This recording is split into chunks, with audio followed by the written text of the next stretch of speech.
ماں نے لکھا کہ جیسے روزہ چھپی ہوئی عبادت ہے، اللہ نے اس کے اجر کو بھی چھپا کے رکھا ہے۔ فَلَا تَعْلَمُ نَفْسٌ مَا أُخْفِيَ لَهُم مِّن قُرَّةِ أَعْيُن، سورہ سجدہ پڑھ کے دیکھیں، قیامت والے دن جب روزے دار کو روزے کا اجر عطا کیا جائے گا تو روزے دار کی آنکھیں ٹھنڈی ہو جائیں گی، اس کی آنکھیں ٹھنڈی ہو جائیں گی کہ میرے روزے کا کتنا بڑا صلہ مجھے عطا کیا گیا ہے۔ سبحان اللہ، کیا ہی بات ہے۔ رمضان شریف کچھ دنوں کے بعد ہمارے درمیان آنے والا ہے، تو میں عرض یہ کر رہا تھا کہ رمضان المبارک انتہائی بابرکت مہینہ ہے، اس کا استقبال کرنا حضور کی سنت ہے۔ رمضان شریف آئے، آج سے ہی نیت کر لیں کہ جس دن مبارک مہینے کا چاند نظر آئے گا ہم سب کو مبارک باد دیں گے۔ سب لوگوں کو رمضان شریف کی مبارک دینا یہ سنت رسول ہے۔ حضور خوش ہو جاتے تھے کہ رمضان شریف آ رہا ہے۔ رجب المرجب کا چاند نظر آتا تو حضور دعا کے لیے ہاتھ بلند فرماتے اور اللہ کے حضور عرض کرتے کہ شعبان کو بھی اور رجب کو ہمارے لیے برکت والا بنا دے اور ہمیں رمضان شریف تک پہنچا دے، ہم رمضان المبارک تک پہنچ جائیں۔ ایک اور حدیث مبارک ہے کہ آقا کریم علیہ السلام نے ارشاد فرمایا شعبان کے دنوں کو گنا کریں کہ رمضان شریف میں سے کتنے دن باقی رہ گئے۔ آج سے ہی دنوں کو گننا شروع کر دیں کہ آج شعبان کی اتنی تاریخ ہے، رمضان شریف میں سے باقی 8 دن رہ گئے، 9 دن رہ گئے، 7 دن رہ گئے، 3 دن رہ گئے۔ روزانہ کا جو دن طلوع ہو، جو سورج چڑھے، آپ روزانہ کے دن کو گنیں کہ رمضان المبارک میں سے اتنے دن باقی ہیں۔ یہ حضور علیہ السلام کا فرمان عالی شان ہے۔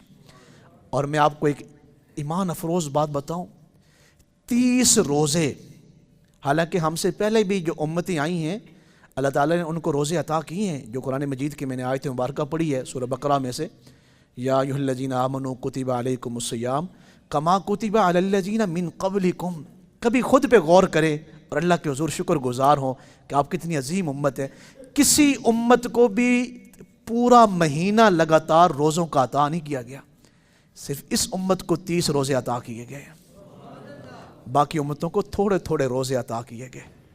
لیکن اس امت کو یہ اتنی بابرکت اور اتنی عظیم عبادت جو ہے وہ اس امت کو پورا مہینہ عطا کی گئی ہے حضور علیہ السلام کے صدقے سے۔ اور دوسرا پہلو میں آپ کو ایمان افروز بتاؤں، فخر کیا کریں اپنی قسمت پر اور اپنے مقدر پر۔ یہ جو سحری کی برکتیں ہیں یہ بھی صرف حضور کی امت کو عطا کی گئی ہے۔ پچھلی امتوں کے جو روزے تھے ان کی جو افطاری تھی وہی ان کی سحری تھی۔ مثلا ایک دن کا روزہ وہ افطار کر رہے ہیں تو جو افطاری میں کھا رہے ہیں وہی ان کے لیے سحری ہے، پھر اگلی افطاری تک ان کے اوپر کھانا پینا حرام ہوتا تھا، وہ کچھ کھا پی نہیں سکتے تھے۔ کتنا مشقت والا روزہ ہوتا ہوگا ان کا۔ لیکن اس امت کو یہ صرف اتنا ہی اعزاز نہیں ملا کہ آپ نے افطاری کر لی اس کے بعد آپ آزاد ہیں، آپ کھا پی سکتے ہیں، آپ کے لیے یہ جو حلال نعمتیں اللہ نے حلال کر دی ہیں، لیکن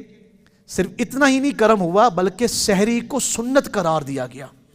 اور پھر فرمایا گیا کہ سحری ضرور کھائیں، وہ چاہے ایک لقمہ ہی کیوں نہ ہو، اللہ تعالیٰ نے اس میں برکت رکھی ہے۔ 30 روزے صرف اس امت کو عطا کیے گئے، ایک مہینے کے روزے، اور پھر سحری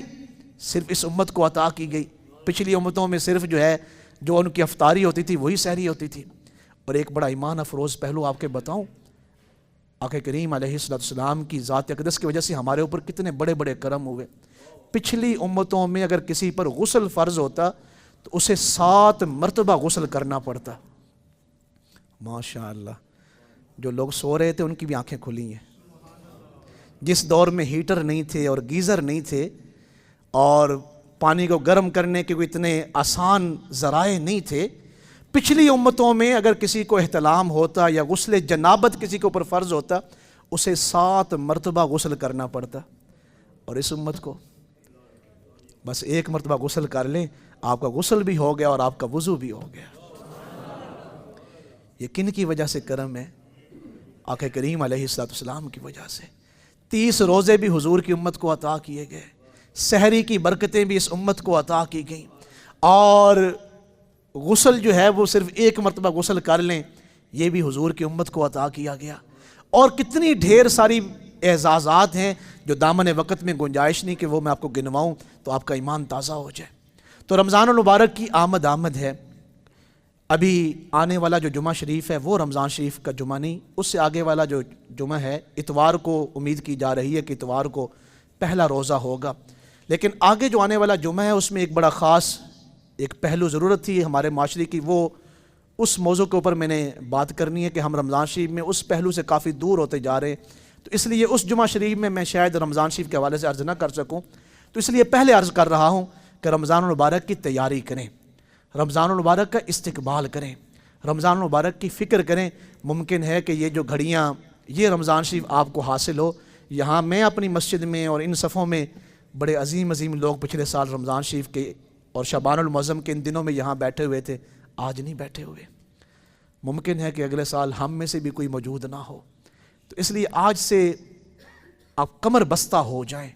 آج سے ہی نیت کر لیں اور تیاری کر لیں کہ ہم نے رمضان مبارک کو کیسے گزارنا ہے۔ احادیث مبارکہ کا ایک بہت بڑا ذخیرہ ہے، میرے اور آپ کا کہ کریم علیہ السلام نے ارشاد فرمایا روزے دار کے لیے دو خوشیاں ہیں۔ کتنی خوشیاں ہیں؟ دو۔ ایک خوشی افطاری کے وقت اسے حاصل ہوتی ہے۔ ابھی تو موسم بہتر ہے، جو پچھلے چند سال گزرے ہیں تو جن بھائیوں نے روزہ رکھا ہوتا تو کتنی ان کے لیے مشکل ہوتی تھی، وہ دو تین مرتبہ ٹھنڈے پانی سے نہا رہے ہیں، نہروں پہ جا رہے ہیں، سر میں پانی ڈال رہے ہیں، ٹھنڈے پانی سے وضو کر رہے ہیں، اور پھر مسجد میں نماز پڑھنے کے لیے آئے عصر کی یا ظہر کی تو وہیں پہ لیٹ گئے، اے سی کے کمروں میں سوئے ہوئے ہیں اور کسی سے بات چیت نہیں کر رہے، ایک روزے کی وجہ سے کہ ان کے اوپر ایک کیفیت جو ہے وہ بنی ہوتی ہے خاص۔ تو پھر جب انسان افطاری کے لیے بیٹھتا ہے تو جب پہلا لقمہ اپنے منہ میں ڈالتا ہے تو اس وقت وہ خوش ہو جاتا ہے، اس کا دل سکون پا رہا ہے، اس کی روح چین پا رہی ہے، اس کا جسم چین پا رہا ہے۔ یا ہمارے ہاں جو اجتماعی افطاریاں ہوتی ہیں تو ان میں اگر 100 آدمیوں کا ارینج کیا گیا ہے کسی اجتماعی افطاری میں تو ان میں سے آدھے سے زیادہ روزے دار نہیں ہوتے، لیکن پھر بھی وہ انتظار کر رہے ہوتے ہیں کہ اذان ہو تو پھر بھی ہم ان روزے داروں کے ساتھ کھائیں۔ اب دونوں وہی کھانا کھا رہے ہیں جو افطاری کے دسترخوان پر رکھا گیا ہے۔ جس نے نہیں روزہ رکھا اس کا دل اس کو ملامت کر رہا ہے کہ اس بندے نے مزدوری بھی کی ہے، سارا دن کام بھی کیا ہے، پھر بھی اس نے روزہ رکھا ہے اور تو نے روزہ نہیں رکھا۔ لقم میں وہ کھا رہا ہے، اپنے منہ میں لے رہا ہے، لیکن اسے سکون نہیں مل رہا، لیکن جس نے روزہ رکھا ہوا ہے وہ لقموں سے کتنا سکون پا رہا ہے، اسے وہ پانی کا گلاس اور اسے وہ شربت کا گلاس اور اسے وہ کھجور کتنا سکون دے رہی ہے۔